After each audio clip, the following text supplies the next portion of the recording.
Hi, I'm Annie Georgia Greenberg, fashion editor at large and video producer at Refinery29. Recently, I had the opportunity to travel for 6 weeks. First, I went to Nepal. It was awesome. Then I flew to Bangkok. I spent a few days there alone. Then I met up with my boo in Myanmar. Finally, we went back to Thailand. It was magical. I'm about to get into my top 10 travel tips. Carry a light scarf. These are supremely helpful. Not only are they cozy on a plane, but they help with a chilly night. Or if you're wearing a tank top or a sleeveless shirt and you're going to sightsee somewhere where you need to have your shoulders covered, which is the case in a lot of temples, you can keep your shoulders covered up with a scarf, or you can wrap the scarf around like a sarong. These truly are a traveling one-piece wonder. If you're on long flights, you're gonna wanna catch the Z's on the plane. I'm telling you about the turtle. You wrap this fleece thing around your neck and it's lights out. And no, Turtle's not paying me to say this, although I wish they would. That's TRTL, hello. Journaling. A lot of people say that you should do it while you're on vacation, but the idea of journaling is daunting. This is my tip.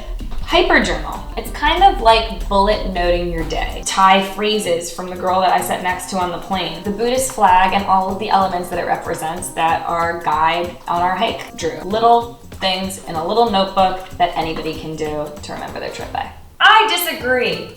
The next travel tip is to travel with someone you can fight with. It's important because if you're gonna go on a trip with someone, no matter the length of time, chances are you're not gonna agree on absolutely everything. So it's important that you can both speak your mind, feel comfortable doing so, and move on and have a good time already. This tip is all about diversifying your accommodations. Moving from roughing it and then moving up to a luxury hotel is the way to go. When I was hiking in the Himalayas, we stayed in these tea houses and oftentimes they didn't have electricity, running water, or sometimes even bathrooms. But then also in Nepal, we were able to stay in places like the Tiger Mountain Pokhara Lodge, which is an eco-friendly lodge. You can really see that ethos in everything they do.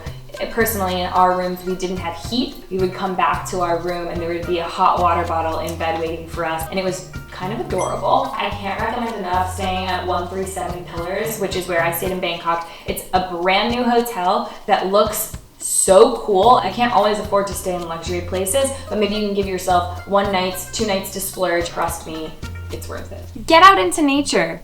Honestly, it's one of the best travel tips I can give you because nature is energizing and serene, so it gives you that vacation vibe instantly. I know you want to Instagram your brunch, but a little activity goes a long way and is so soul fulfilling. Anyways.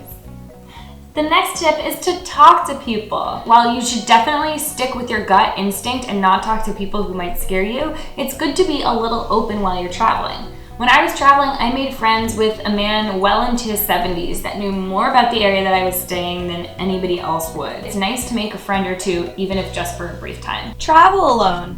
Honestly, it's a great way to get to know a place and yourself at the same dang time.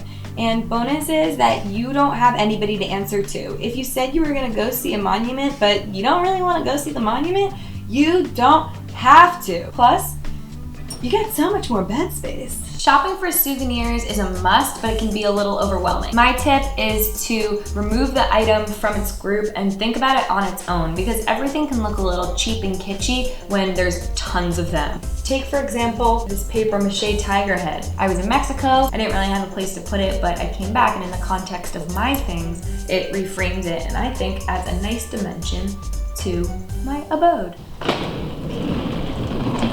Vacation starts the moment you step out the door. That means you should be on vacation on your way to the vacation. Travel things are gonna happen. You're gonna get stuck in traffic. Your flight's gonna be delayed. Maybe you'll miss a connection.